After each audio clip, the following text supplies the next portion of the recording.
bicarakan tentang pain manajemennya sekarang. Kalau bulan lalu kita sudah bicarakan mengenai cara diagnosisnya, sekarang kita akan membicarakan kelanjutannya, yaitu bagaimana untuk pain manajemennya.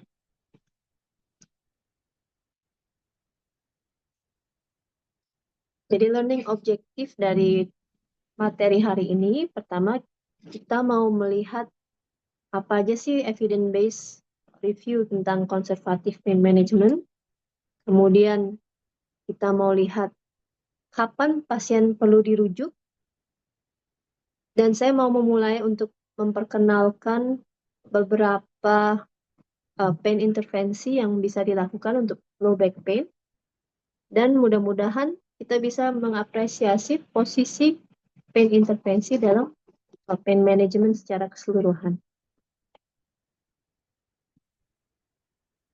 Beberapa tantangan kita sebagai dokter dalam penanganan low back pain ini utamanya ada 3. Jadi pertama yaitu identifikasi bagaimana untuk mendiagnosis ini sumber nyerinya dari mana.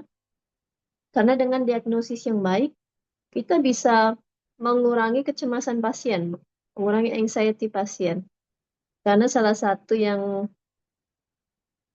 cukup mengganggu untuk pasien itu yaitu mereka tidak tahu ini sedang sakit apa. Jadi diagnosis ini salah satu tantangan pertama. Kemudian kalau kita sudah mendapat diagnosisnya, tantangan kedua adalah kenapa ini terjadi.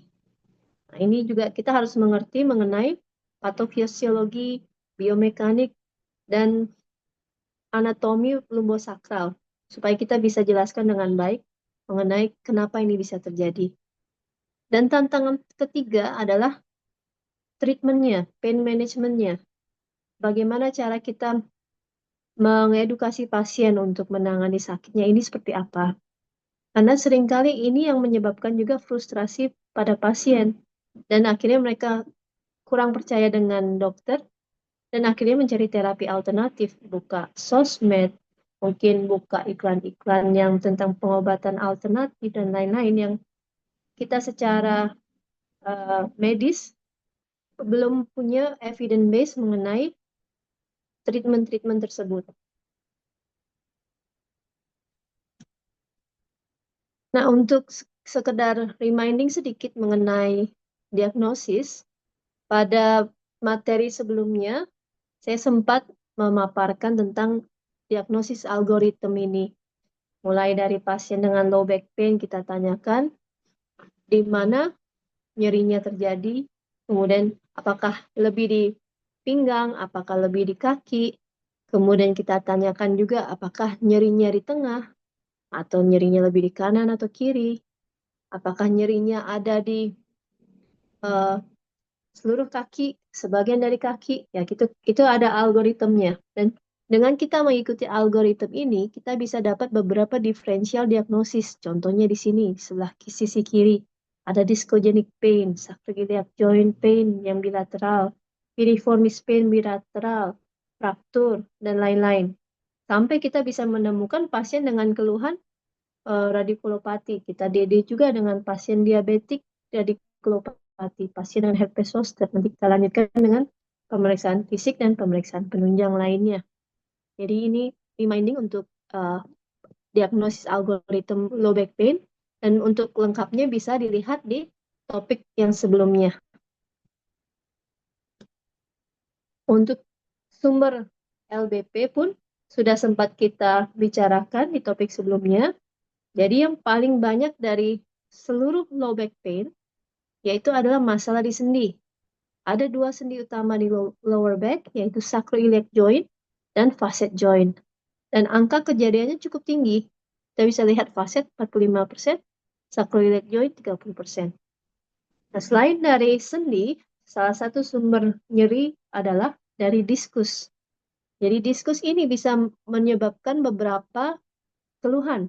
Bisa nyerinya memang di aksial atau kita bilang discogenic pain, angkanya cukup tinggi sampai 50%, tapi di beberapa uh, komunitas tertentu, populasi tertentu, angkanya rendah 6%. Jadi variasi cukup tinggi tergantung dari tradisi dan kultur populasi tersebut. Kemudian selain discogenic pain, nyeri pada diskus bisa menyebabkan kompresi saraf sehingga menyebabkan radicular pain dan juga bisa menyebabkan kanal stenosis. Sumber nyeri lain yang sering ditemukan juga adalah myofascial pain.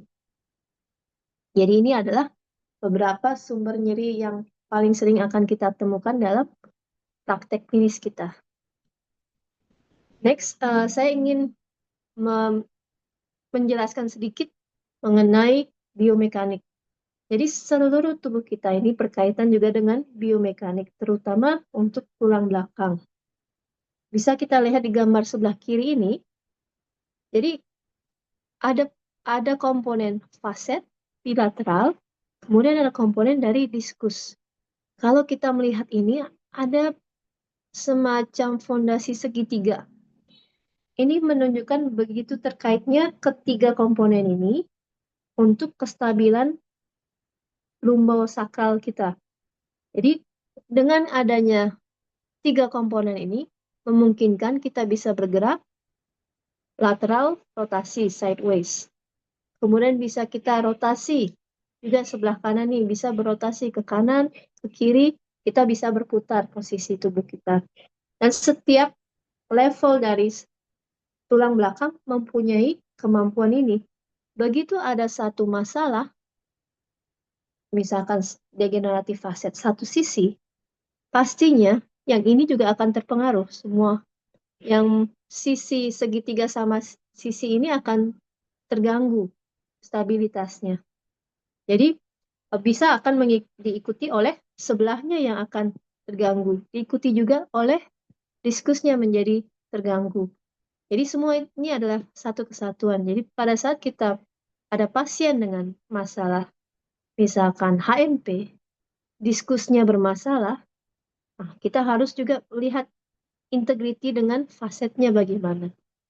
Jadi tidak jarang pasien datang ke kita sudah dengan masalah yang sudah kompleks.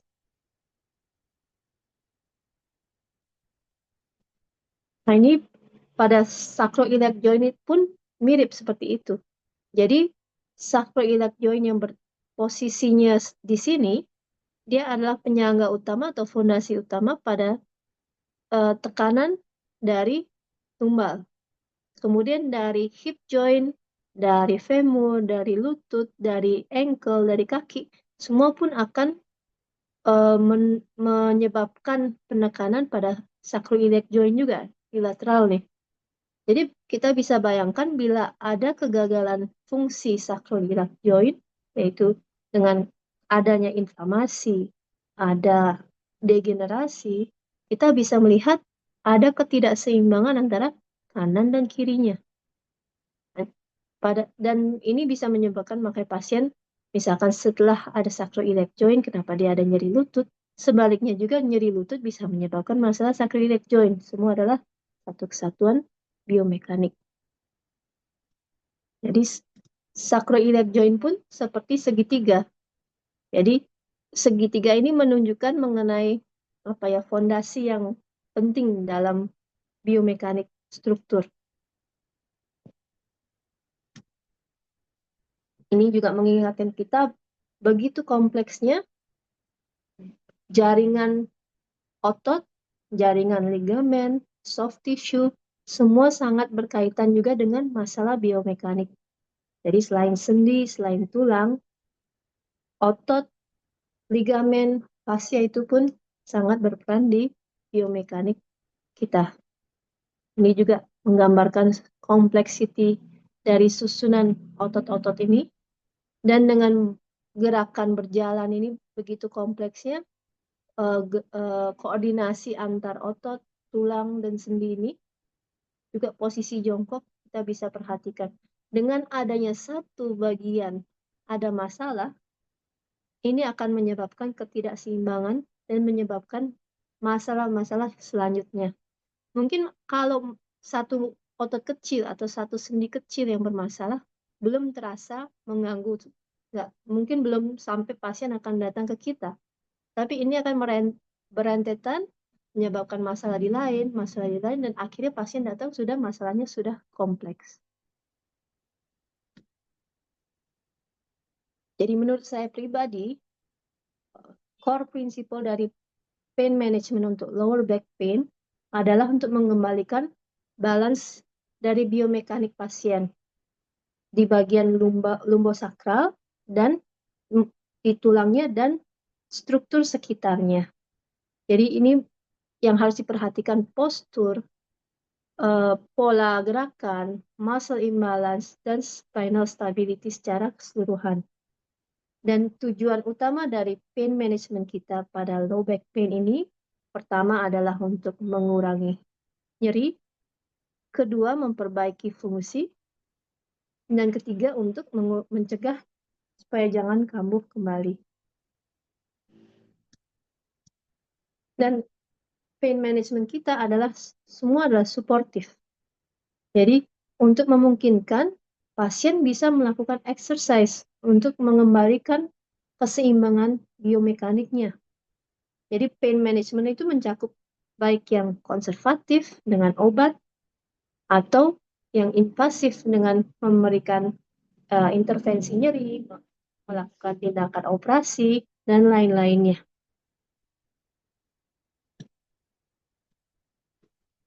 Nah, kalau sebelumnya kita ada algoritma low back pain, itu untuk mencari diagnosis spesifik. Nah, saya sudah baca beberapa guideline internasional, dan saya mencoba mensimplify bagaimana untuk treatment yang lebih simple untuk kita semua yang pertama kali menemukan atau pertama kali bertemu dengan pasien dengan keluhan low back pain. Jadi kita bisa bagi 3 kategori utama. Pertama dengan akut non-specific low back pain, atau ini adalah non-radicular pain. Jadi semua selain radicular pain, mau discogenic pain, mau dia facet, mau dia SI joint, mau dia yang lain-lain, miofascial, itu masuk di akut non-specific low back pain bila kurang dari 3 bulan. Kalau ada keluhan nyeri menjalar ke kaki, masuk di radicular pain. Kemudian kategori ketiga, dia adalah nyeri tidak radikular, tapi sudah lebih dari 3 bulan. Nah, ini masuk di chronic non-specific low back pain. Dengan pembagian 3 ini, pain manajemennya cukup simple. Jadi untuk akut non-specific low back pain management pertama adalah eksklusi ada tidaknya red flag. Kemudian mencari diagnosis ini sakitnya sumbernya dari mana. Bisa masuk ke algoritma yang pertama tadi. Dan dari situ kita bisa lebih mengencourage pasien, mengedukasi pasien, kira-kira harus apa selanjutnya. Dan semua sepakat dalam evidence base, pasien dengan back pain jangan full bed rest atau minimalkan bed rest. Sarankan untuk pasien harus tetap aktif. Oleh karena itu kita harus memberikan medikamentosa yang cukup supaya dia bisa tetap aktif. Kemudian karena ini gabungan dari beberapa guideline, untuk referral physical treatment umumnya tidak langsung disarankan di awal, karena ini dengan settingan ada primary care physician, jadi disarankan mulai untuk konsultasi physical treatment bila masih ada keluhan setelah 2 minggu treatment tidak membaik.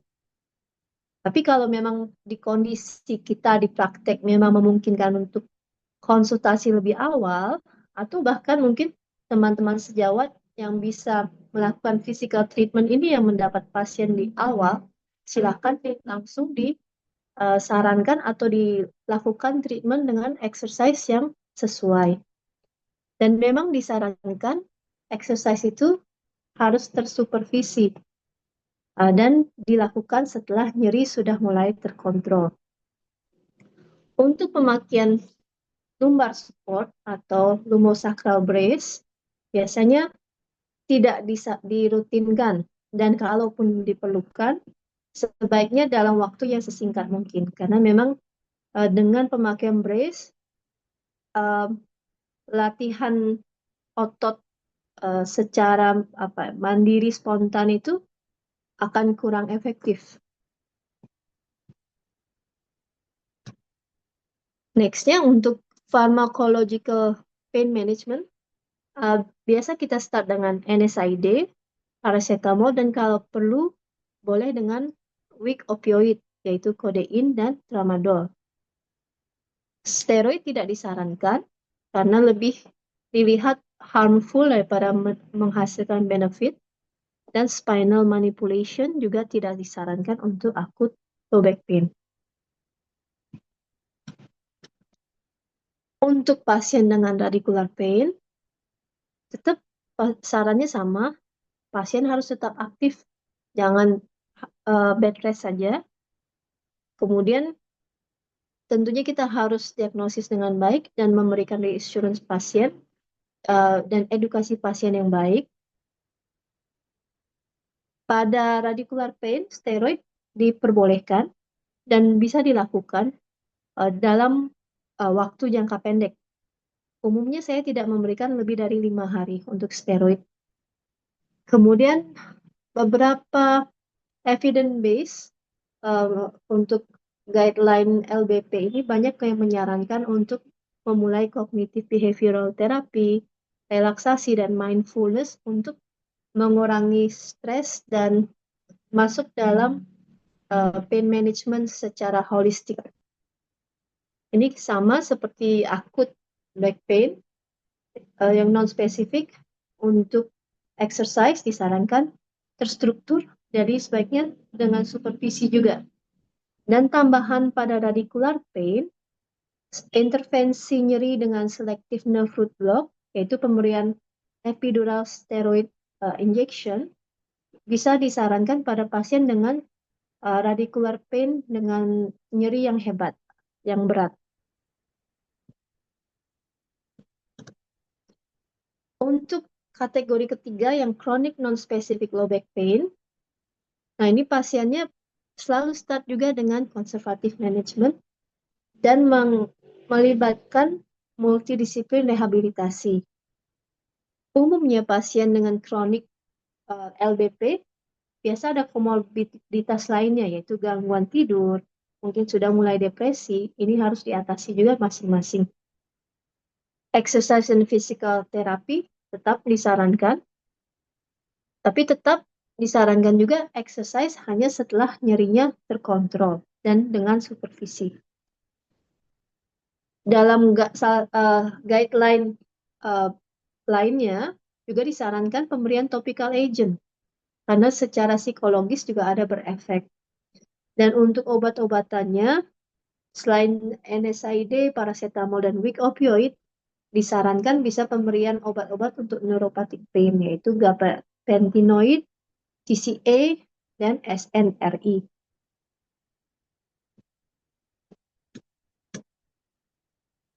Tambahan lain untuk chronic non-specific low back pain, gabungan antara tramadol dan paracetamol ditemukan menghasilkan pengurangan rasa nyeri yang cukup signifikan. Biasanya lebih bagus daripada pemberian NSAID saja. Dan pada chronic back pain ini, biasa faktor inflamasinya sudah tidak terlalu dominan. Udah lebih bermasalah di neuroplasticity. Kemudian untuk gabapentinoid bisa digunakan, tapi harus dengan hati-hati. Dan terutama untuk gabapentin, kalau sudah dimulai dan mau dihentikan, tidak boleh suddenly stop, harus dengan tapering down. Untuk intervensi nyerinya bisa dimulai dari trigger point injection, dan pemakaian lumbosakral juga disarankan hanya untuk short term period saja, dan disarankan untuk tidak melakukan traksi terapi karena tidak ditemukan ada efek yang bermanfaat dan ada kemungkinan lebih ke efek negatifnya. Untuk kapan harus dirujuk, jadi dibagi 3, yaitu pertama pasien dengan red flag, ini disarankan untuk segera dirujuk, yaitu termasuk yang cancer, Cauda equina syndrome, fraktur, infeksi, atau pasien dengan defisit neurologis. Ini harus segera dirujuk sesuai ke konsulen masing-masing. Untuk pasien yang sudah ditreatment di primary care dengan conservative treatment, kita bisa rujuk bila tidak ada pengurangan rasa nyeri, misalkan sudah ditreatment dengan medikamentosa sama sekali tidak ada efek, atau efeknya berkurang tetapi mungkin masih mengganggu pasien, jadi mungkin skala nyeri masih ada tapi tidak sampai tinggi dan masih persisten di 8 sampai 12 minggu, jadi 2 sampai 3 bulan. Ini boleh dirujuk ke spesialis yang berkaitan, dan ada rujukan khusus untuk pain specialist. Ini disarankan pasien yang nyeri hebat atau pasien yang nyeri yang sama seperti yang di kategori 2 di sini, dia masih ada keluhan dan tidak ada progres, misalkan latihannya tidak bisa lebih maju, sepertinya stuck di satu level, itu bisa disarankan untuk konsultasi dengan pain specialist. Untuk penanganan nyeri kronik ini ada istilah namanya chronic pain treatment continuum. Mirip seperti WHO step ladder, ini ada 4 step. Jadi di step pertama, lakukan diagnosis dengan baik, kemudian sarankan untuk physical therapy, boleh start dengan medikamentosa first and second line. Bila tidak ada perbaikan, bisa dilanjutkan ke step 2. Di sini mulai masuk opioid, adjuvan, dan mulai dapat dilakukan intervensi, mulai dari injeksi sendi, epidural, dan peripheral nerve block. Bila masih juga tidak ada perbaikan signifikan, dapat dilakukan second tier dan terapi. Ini lebih masuk ke tindakan-tindakan intervensi, mulai dari radiofrekuensi ablasi, neurostimulasi, botox, kipoplasti, dan lain-lain. Bila step ketiga masih belum ada perbaikan signifikan, baru kita pikirkan third tier plan terapi, yaitu dengan surgical referral. Kemungkinan ada tindakan bedah. Nah, untuk treatment konservatif dengan physical therapy, saya tidak menampilkan tentang topik itu karena itu bukan bidang saya.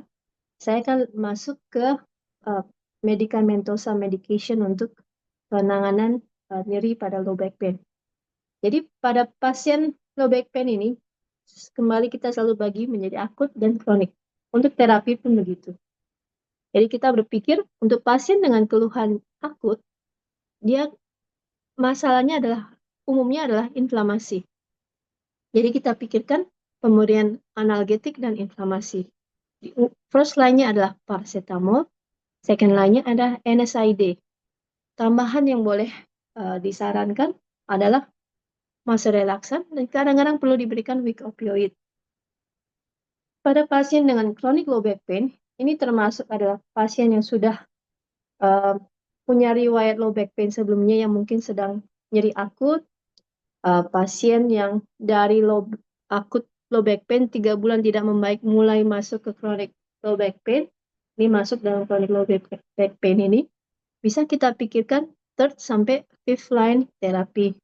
Ini kembali kita masuk ke weak opioid, kemudian adjuvan tambahannya dengan tricyclic dan antikonvulsan, sampai dengan strong opioid. Nah, kita mulai bicarakan satu-satu ya. Saya bicarakan secara singkat dan ada beberapa special note untuk masing-masing obat. Jadi untuk paracetamol, dia mencegah sintesis dari prostaglandin. Dan dibilang bahwa efeknya mirip seperti selective FOX2 inhibitor, tetapi tidak ada efek antiinflamasi. Ada juga yang berteori juga bahwa paracetamol ini bekerja di COX-3. Dan ditemukan juga bahwa paracetamol efeknya adalah di sentral Dan ada efek untuk mengaktifasi descending serotogenic pathway. Tapi tetap yang utamanya adalah dia menginhibisi prostaglandin sintesis. Dan pada paracetamol umumnya ini obat yang aman, tetapi perlu tetap precaution khusus untuk pasien dengan gangguan fungsi hepar. Jadi kita mungkin harus ada dose adjustment untuk pasien-pasien tersebut. Untuk non-steroid anti-inflammatory drug, cara kerjanya adalah dengan menghambat siklo-oksigenase enzim sehingga mencegah arachidonic acid ini menjadi prostaglandin. Dan dari efek itu akan mengurangi inflamasi yang muncul. Tetapi ada efek-efek lainnya selain menghambat prostaglandin ini, karena prostaglandin ini juga penting juga untuk fisiologi kita. Jadi beberapa efek dari NSAID ini, kalau ke hematologi dia bisa mencegah platelet agregasi, bisa menjadi plus, bisa menjadi minus. Di renal mengurangi aliran darah ke ginjal, jadi sangat hati-hati pemberian NSAID pada pasien dengan sudah ada gangguan perfusi atau gangguan sirkulasi, misalkan pasien dehidrasi, pasien perdarahan, masalah jantung, sirosis, dan dengan aterosklerotik. Di kardiovaskuler menyebabkan retensi dari sodium dan air, sehingga pada pasien-pasien dengan hipertensi, terutama, akan menyebabkan peningkatan tensi. Saya pernah baca dia bisa meningkat sampai 5 mm Hg dengan pemberian NSAID. Untuk hepatik, meskipun secara umum cukup aman, tapi tetap ada kemungkinan terjadi liver toxicity bila dalam jangka panjang dan dalam dosis besar. Di susunan saraf pusat, ada efek cerebral vasoconstriction yang mengakibatkan sakit kepala. Ini umumnya terjadi pada pemberian indomethacin. Kemudian yang paling sering dikeluhkan adalah GI tract effect, yaitu dengan fisiologinya adalah terjadi penurunan sekresi bikarbonat, terjadi penurunan sirkulasi darah ke mukosa, penurunan epitel mukus, dan penurunan resistensi mukosa terhadap cedera. Sehingga ini menyebabkan risiko untuk peningkatan ulcer atau peptic ulcer. Dan harus kita ingat ada namanya ceiling effect pada NSAID. Artinya, kalau kita berikan dosis di luar dosis yang seharusnya tidak ada efek menambah analgesianya. Hanya akan menambah efek samping dari semua ini. Jadi pada pasien yang sudah dengan NSAID, sudah diberikan NSAID, pasien masih nyeri, tidak dibenarkan memberikan NSAID tambahan lainnya atau meningkatkan dosis NSAID di luar dosis yang seharusnya. Karena tidak akan meningkatkan efek analgesianya. Jadi kalau kondisi seperti itu harus ditambahkan dengan analgesia lainnya, menjadi multimodal analgesia. Dan karena ada efek samping renal ini, tidak disarankan yang non-selektif ini diberikan lebih dari 7-10 hari.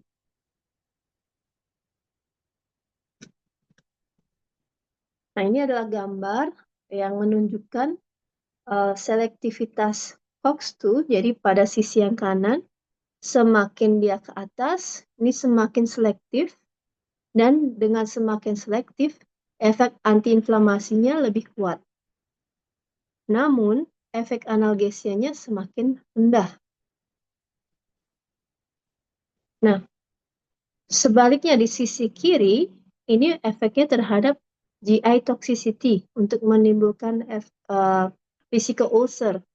Semakin dia COX selektif, semakin sedikit efeknya untuk GI toxicity-nya. Tetapi semakin tidak selektif, dia akan semakin menyebabkan GI toxicity. Jadi ini menjadi salah satu pertimbangan pada pasien, misalkan pasien sedang datang dengan nyeri akut, dengan kita berpikir mau memberikan analgesia yang kuat, yang di bawah sini yang list yang lebih sedikit COX selectivity-nya, dia memberikan efek analgesik paling besar. Tapi tetap risiko dia untuk ada iritasi lambung, ada mual muntah, ada risiko pendarahan lambung lebih besar juga. Tapi pada kondisi yang pasien datang tanpa akses intravena dengan obat oral, kalau pasien dengan nyeri akut, biasanya saya akan memilih golongan yang ada di tengah-tengah, contohnya diclofenac. Dia antara efek antiinflamasi cukup bagus, efek analgesiknya cukup bagus juga, dan bisa diberikan per oral. Untuk pasien yang kira-kira saya harus berikan jangka panjang, lebih dari 7 hari, lebih dari 10 hari, saya kan lebih memilih yang COX-2 selektif, supaya lebih aman untuk, terutama untuk renalnya. Nah, ini ada beberapa rekomendasi untuk mencegah NSAID GI toxicity. Jadi kita pertama melakukan stratifikasi apakah pasien ini low risk, moderate risk, atau high risk. Kemudian kita lihat juga dari kardiovaskulasnya, apakah dia minum aspirin atau tidak minum aspirin. Untuk mana pasien yang low risk atau moderate dan high, ada stratifikasinya seperti ini. Pasien low risk tidak ada risk faktor apa-apa. Pasien moderate risk punya 1-2 risiko faktor berikut, yaitu dari umur yang lebih dari 65 tahun, pasien dengan high dose NSAID terapi, ada riwayat ulcer tapi uncomplicated, maksudnya tidak ada perdarahan yang hebat, dan dia menggunakan obat seperti aspirin, kortikosteroid, atau antikoagulan. Bila ada 1 atau 2 dari risk faktor ini, pasien dikatakan moderate risk. Bila ada lebih dari 2 risk, pasien langsung masuk ke high risk. Ditambah dengan pasien ada riwayat complicated ulcer, yaitu yang pernah sampai perdarahan hebat, itu masuk dalam high risk. Jadi kembali ke tadi stratifikasi, kalau pasien yang tidak ada faktor risiko atau low risk, dan anggaplah pasien minum aspirin, dia masuk di ini. Boleh diberikan NSAID, disarankan adalah naproxen dengan penambahan PPI atau misoprostol. Tapi pada pasien yang sudah high risk dan dengan minum aspirin, disarankan untuk sama sekali tidak memberikan NSAID, bahkan yang selektif pun tidak disarankan. Kalau pasien dengan high risk tanpa ada kardiovaskular risk, masih memungkinkan dengan pemberian COX-2 selektif dan PPI.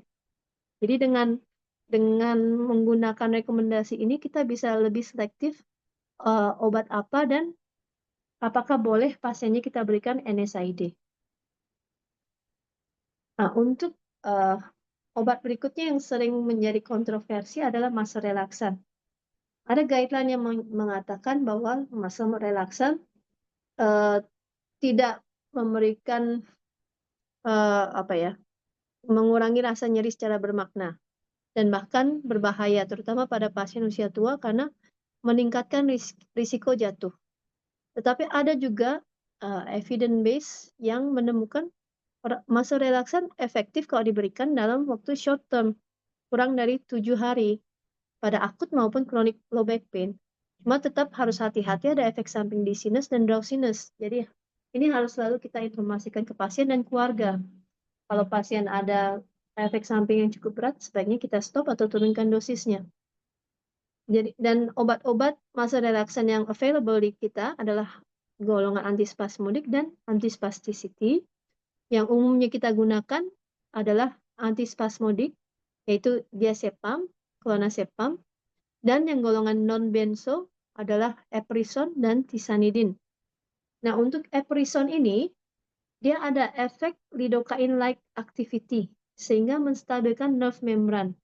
Kerjanya bukan di susunan saraf pusat, tapi di spinal level, sehingga efek samping sedasinya lebih sedikit. Tapi tetap kenyataan ada beberapa pasien yang tetap sensitif. Jadi tetap harus hati-hati. Sedangkan untuk tisanidin, dia kerjanya di sentral. Tapi ada kelebihan tisanidin, dia ada efek gastroprotektif. Jadi dengan kita kombinasi dengan NSAID yang tadi ada GI toxicity, ini bisa ada gastroprotective effect. Obat lain yang ada adalah cyclobenzaprine. Dia strukturnya mirip dengan TCA, jadi ada efek antidepresannya. Dan semua pasien dengan masa relaksan apapun itu harus selalu diinfokan kemungkinan untuk adanya hipotensi. Jadi kalau tadi kembali kalau ada dizziness, drowse, atau rasa pusing atau rasa imbalance karena hipotensi, pasien perlu diinformasikan. Untuk weak opioid, di Indonesia kita hanya punya kodein dan tramadol. Dalam guidelines cancer, morfin termasuk weak opioid dengan dosis kurang dari 30 mg. Untuk notes khusus untuk tramadol, tramadol kerjanya adalah inhibisi dari serotonin norepinephrine reuptake. Dan seringkali tramadol ini efek samping yang sering muncul adalah mual.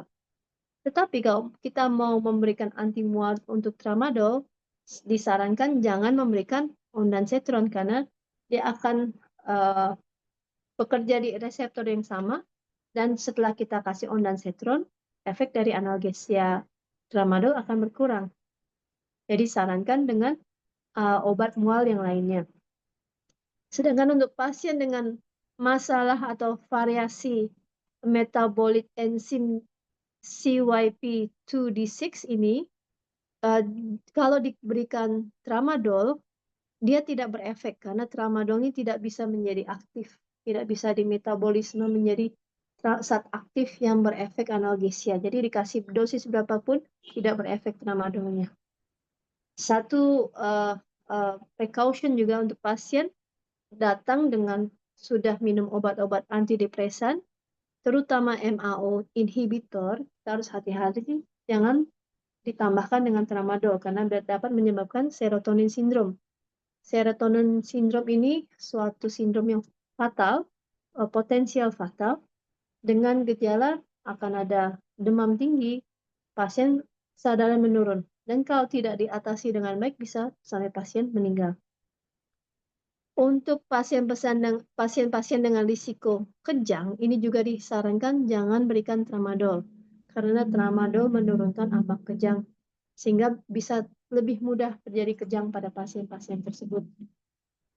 Untuk kodein, special note-nya tentang enzim CYP2D6 juga.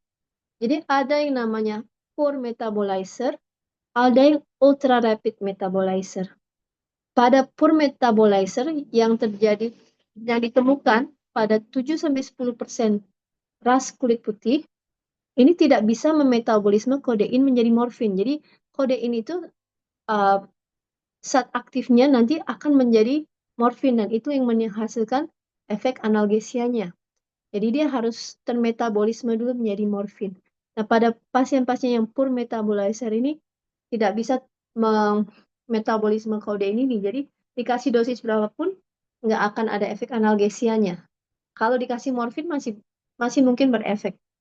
Sedangkan kebalikannya, pasien dengan ultra rapid metabolizer, yaitu 29% dari ras Afrika, 3-6% ras kulit putih, 1-2% ras Asia, pada ultra rapid ini justru dikasih dosis kecil bisa menghasilkan opioid toxicity. Jadi ini kebalikannya. Hati-hati juga pasien-pasien ini. Sayangnya kita nggak bisa mendeteksi secara langsung kecuali pasien sudah pernah diperiksa dan bilang ke kita ya. Tapi tetap pemberian obat-obat ini kita harus selalu pantau pasiennya kalau kita memberikan opioid. Nah, untuk tricyclic antidepresan, TCA, efeknya mengurangi nyerinya dengan menghambat norepinephrine dan serotonin uptake. Dan ini indikasinya untuk pasien-pasien dengan neuropathic pain Dan obat yang sering kali saya gunakan adalah amitriptyline. Di guideline luar negeri internasional, umumnya disarankan dosis antara 25 sampai 50 ya, startingnya.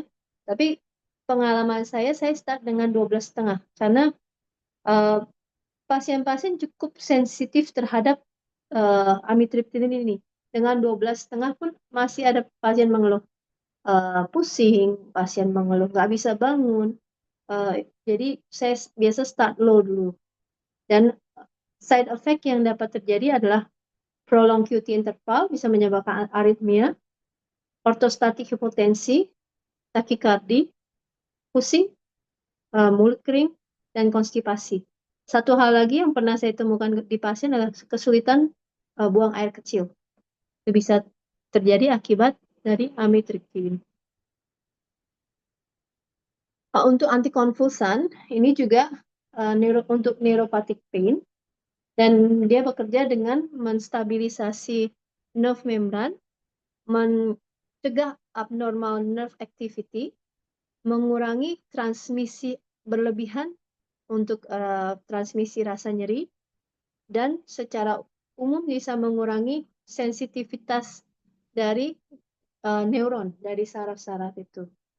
Untuk kategori antikonvulsan, ada sodium channel modulator, yaitu gabapentin dan pregabalin.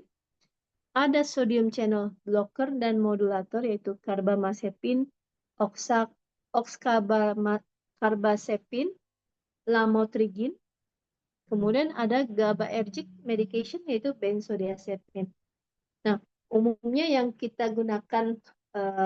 saya gunakan di praktek adalah antara gabapentin dan pregabalin. Untuk pregabalin, saya biasa start di 50 mg, ada dosis yang 50 mg, 1 kali sehari. Dan ini juga sama seperti amitriptyline, saya start dari low dulu, kemudian bisa dinaikkan bertahap. Saya akan evaluasi setiap 3-5 hari untuk menaikkan dosisnya. Oke, untuk strong opioid, nah kita harus ingat bahwa opioid ini sangat individu. Jadi tidak ada istilah opioid one size fit all, itu nggak ada. Jadi ada pasien-pasien secara hitung-hitungan textbook harusnya dosisnya segini nih, tapi kenapa nggak berefek atau efeknya berlebihan? Setiap pasien berbeda. Dan pada opioid ini tidak seperti NSAID yang ada ceiling effect. Tidak ada ceiling effect pada opioid. Semakin besar dosis, semakin besar efek analgesia. Tetapi kita dibatasi oleh efek toxicity-nya atau efek overdosisnya yang akan ditandai oleh sedasi pertamanya, depresi napas, sampai penurunan kesadaran. Dan sebisa mungkin kita hindari menggunakan berbagai macam opioid secara bersamaan. Misalkan pasien minum kodein, tramadol, morfin bersamaan. Bila memungkinkan, kita pakai 1 atau maksimal 2. Dengan begitu kita akan lebih gampang untuk titrasi obat opioid itu. Apakah perlu naik morfinnya, apakah perlu diturunkan, atau kita tambahkan tramadol itu. Kalau lebih sedikit lebih gampang, kita akan mengatur dosis dan compliance pasien pun lebih bagus. Untuk special notes, untuk morfin ini dia punya metabolit yang aktif. Jadi metabolit setelah kita minum, setelah pasien minum atau dapat injeksi dari injeksi morfin, akan terjadi metabolisme dan buangannya metabolitnya itu masih aktif. Bahkan dibilang potensi masih 50% dari zat aktif yang aslinya, originalnya. Jadi ini sangat berbahaya pada pasien yang ada gangguan eliminasi metabolitnya, itu pasien pada gangguan ginjal. Jadi karena metabolitnya tidak bisa dikeluarkan, dia akan masuk ke sistemik dan berefek seperti morfin yang kita injeksikan atau kita berikan per oral itu. Dan akhirnya akan terjadi akumulasi dan akhirnya bisa menyebabkan overdosis yang tanpa kita ketahui ternyata dari metabolitnya. Lalu ada cara untuk kita mengkonversi, misalkan pasien sebelumnya menggunakan weak opioid, tapi masih ada keluhan nyeri, kita mau naikkan menjadi strong opioid, bisa kita konversi dengan memperhitungkan dosis 24 jam. Jadi konversi dari tramadol yaitu tramadol 50 mg setara dengan morfin 10 mg per oral. Jadi kita biasa akan hitung 24 jamnya, misalkan total tramadol adalah 400 mg, berarti itu setara dengan 80 mg, ya kurang lebih 400 mg setara dengan 80 mg morfin. Kita tinggal bagi morfinnya dalam 24 jam, kita bagi sesuai dengan jenis morfin yang kita gunakan. Kalau dia per 12 jam, kita bagi menjadi kurang lebih 40-40 atau kita turunkan sedikit 30-30. Untuk kodein 90% 90 mg kodein setara dengan morfin 10 mg.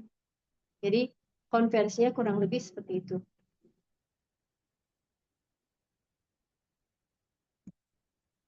Nah, untuk interventional pain management, saya cuma singgung sedikit untuk sebagai introduction. Jadi per definisi ini adalah disiplin untuk mendiagnosis dan treatment pain-related disorder, terutama dengan menggunakan teknik-teknik intervensi. Dan kita akan menangani subakut, chronic, persistent, dan intractable pain. Umumnya jarang digunakan untuk akut pain. Dan bisa kita gunakan intervensi pain management ini, IPM ini, secara independen atau bersamaan dengan modalitas lainnya. Untuk prinsipal dari interventional pain management adalah kita melakukan tindakan secara minimal invasif, artinya tidak ada luka sayatan, umumnya dengan needle, senjata kita adalah needle, dan sekarang dengan teknologi yang bertambah, kita bahkan sudah punya endoskopik. Jadi dengan endoscopic needle, kita bisa lihat target kita dengan baik, dan bagaimana cara kita mencapai target dengan kita menggunakan image guiding antara ultrasound atau C-arm. Dengan demikian kita bisa memaksimalkan patient safety, selalu yang utama. Dan target untuk IPM ini adalah pertama kita memberikan antiinflamasi, yaitu dengan steroid. Kedua kita bisa memberikan regenerative treatment. Ketiga kita bisa denervasi. Keempat, kita bisa melakukan neuromodulasi. Contohnya neuromodulasi adalah dengan spinal cord stimulator.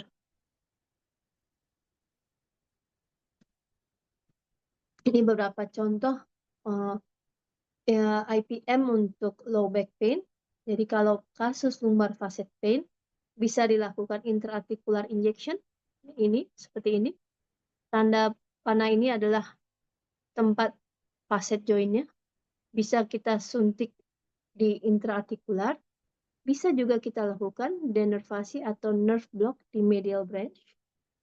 Bisa dilakukan dengan USG. Bisa dilakukan dengan C-arm guiding. Dengan targetnya sama. Kemudian ini adalah contoh pasien dengan RF. Teknik RF dilakukan dengan kita menginjeksi jarum mendekati dengan medial branch. Ini akan mengurangi nyeri yang terjadi di facet joint.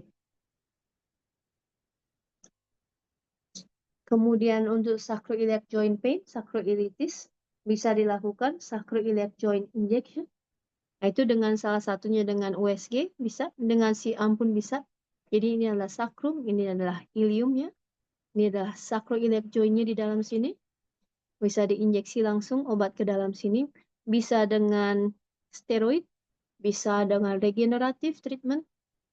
Kemudian next adalah pasien dengan radicular pain. Ini tadi termasuk salah satu rekomendasi di awal kalau pasien ada nyeri yang cukup hebat, yaitu skala nyeri biasanya di atas 5, sudah bisa dipikirkan untuk pemberian epidural injection. Nah, epidural injection ke saraf, kita bisa lakukan dengan transforaminal approach, contohnya di gambar ini. Ini adalah transforaminal approach, ini adalah nerve root-nya di L5. Kemudian bisa dilakukan dengan interlaminar approach. Kita masukkan obat lewat lamina. Kemudian bisa juga caudal approach. Caudal approach kita masukkan obat dari caudalnya. Semua targetnya adalah di epidural. Nah, untuk discogenic pain, ini nyeri akibat disknya sendiri yang nyeri, karena banyak nocicepsi di diskus sendiri. Nah, kita bisa melakukan salah satunya adalah rami communicans block. Jadi dari DRG nerve masing-masing nerve ini ada komunikasi atau ada hubungan dengan simpatik ganglion yang selevel. Dan ini adalah namanya rami communicans nerve. Di tindakan ini umumnya kita lakukan dengan C-arm guiding. Dan ini adalah contohnya, yaitu ini needle-nya. Kemudian kita bisa lihat ada gambaran kontras yang spreading. Ini adalah simpatis nerve-nya, simpatic nerve-nya. Di belakang sini ada nerve root dan DRG, dorsal root ganglion. Target kita adalah di rami communicans-nya. Jadi ini akan mempersarafi diskus yang di sini dan juga diskus yang di sini. Jadi akan dia ada cabang-cabang saraf kecil ke situ. Ini bisa mengurangi keluhan di discogenic pain. Jadi kesimpulannya, prinsip utama dari pain management adalah untuk mengembalikan biomekanik dari tulang belakang. Tujuannya utama yaitu mengurangi nyeri, memperbaiki fungsi, dan mencegah kekambuhan dari low back pain. Banyak sekali guideline, silakan mana yang mau diikuti, tapi gunakan pendekatan yang sistematik, termasuk kapan kita mau referral dan bagaimana kita memberikan medikamentosa. Dan pain intervensi bisa dipikirkan untuk supportive treatment, terutama untuk kasus-kasus yang pasiennya kesulitan untuk exercise atau kesulitan bergerak. Bisa kita pikirkan pain intervensi yang lebih awal. Pada beberapa kasus, IPM juga bisa memberikan definitive treatment dan dapat memberikan informasi diagnostik. Jadi kalau pasien diberikan injeksi atau intervensi di satu target yang sudah spesifik, sudah akurat, dan ternyata nyerinya tidak hilang, kita bisa menyingkirkan diagnosis itu. Jadi ada informasi secara diagnostik. Oke. Ya, demikian topik mengenai pain management, low back pain. Semoga materi ini cukup mudah dipahami dan yang penting dapat diaplikasikan di praktek masing-masing. Dan yang terpenting lagi adalah bisa membantu pasien lebih baik. Terima kasih.